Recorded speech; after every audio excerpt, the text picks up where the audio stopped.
сары майға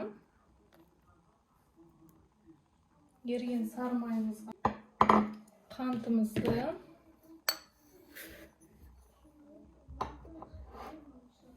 бір жұмыртқамызды салып көпіргенше мейісімен араластырып аламыз.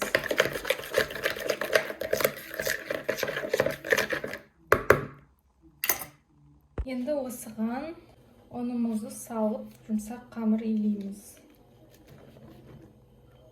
Ұнымызға разрыхитель, яғни қосқыш салып араластырып, осыны жұмсақ қамыр илейміз. Қолмен илесеңіздер болады.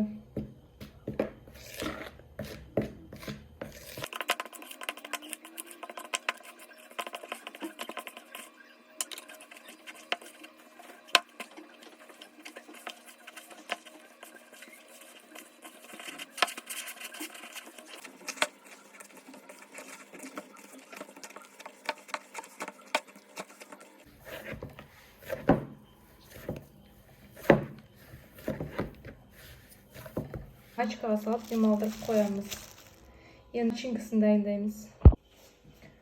400 грамм қаймағымызға 2 үлкен, менде үлкен, 2 үлкен жұмыртқамызды саламыз.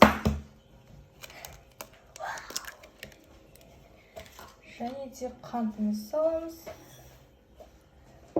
Міндетті түрде кукурузный крахмал саламыз. Кукурузный крахмал болу керек.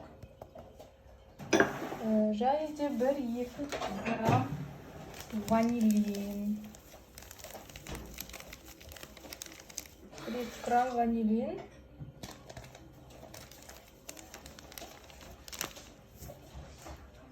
Осылардың бәрін араластырамыз.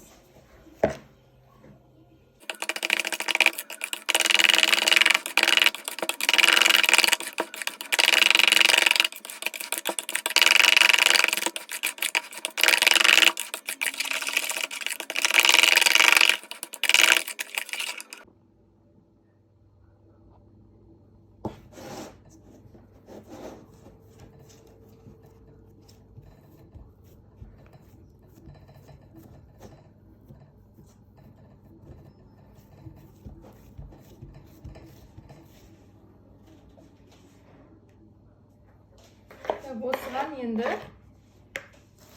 начинкамызды құямыз.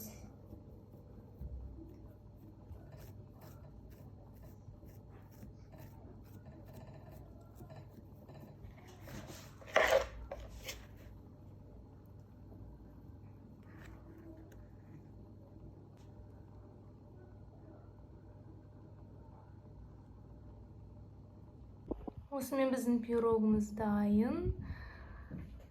Сметанник пирогымыз дайын. Осындай болып пісті. Сіздер де жасап көріңіздер. Балаларыңызға видеолерді тәтті шаймен қуантыңыздар. Мен арнама жазылыңыздар. Сау болыңыздар.